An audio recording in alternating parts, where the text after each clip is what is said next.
Well, last February during Senate estimates hearings, I asked the Director General of the Australian Security and Intelligence Organisation, ASIO, about their diversity and inclusion strategy. And I was told that it was important for the country's security agency to represent the country it protects, and that having a range of diversity in their workforce was absolutely paramount. Interesting.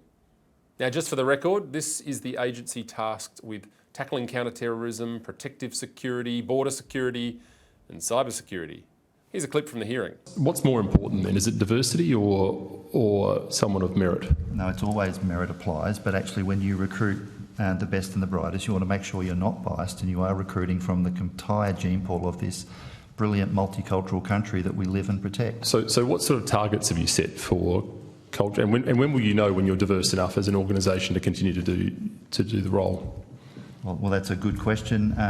In terms of targets we set, we look at what our makeup is across from a diversity point of view, and we will review it accordingly and take steps if we think we've got a problem. Okay, so we learnt that ASIO applies a merit-based lens to hiring, but also that it puts a premium on diversity.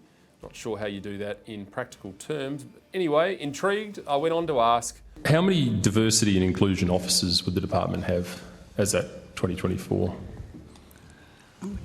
I'd have to take that on notice, Senator. I wouldn't know. The officer took it on notice, which means took away to answer it, and very recently replied that as of February 2024, ASIO has 1.5 full-time employees who drive the delivery of ASIO's diversity and inclusion strategy and support ASIO's 7 staff-led diversity networks embedded across the organisation. Wonder what those staff-led ASIO diversity networks are? Well, here they are. Wow. ASIO has networks based on gender, race, sexual preference, and seemingly social confidence. That must consume a lot of staff time, surely. And also, aren't these organisations meant to take pride in working as one? But I digress. Last week, I learnt that in January 2021, a group of Australian MPs, including myself, who belong to the Inter-Parliamentary Alliance on China, AIPAC, had been targeted by state-sponsored Chinese Communist Party hackers. Now, it's been reported that Australia's spy agencies were told about it twice, first time being in mid-2021.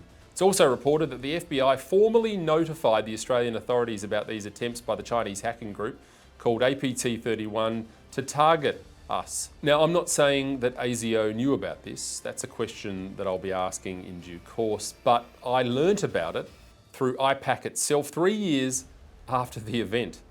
And in the meantime, one certainly does wonder what might be achieved across all of our government departments, including ASIO, if they weren't occupying so much time chasing diversity and inclusion targets. But hey, maybe it's just me.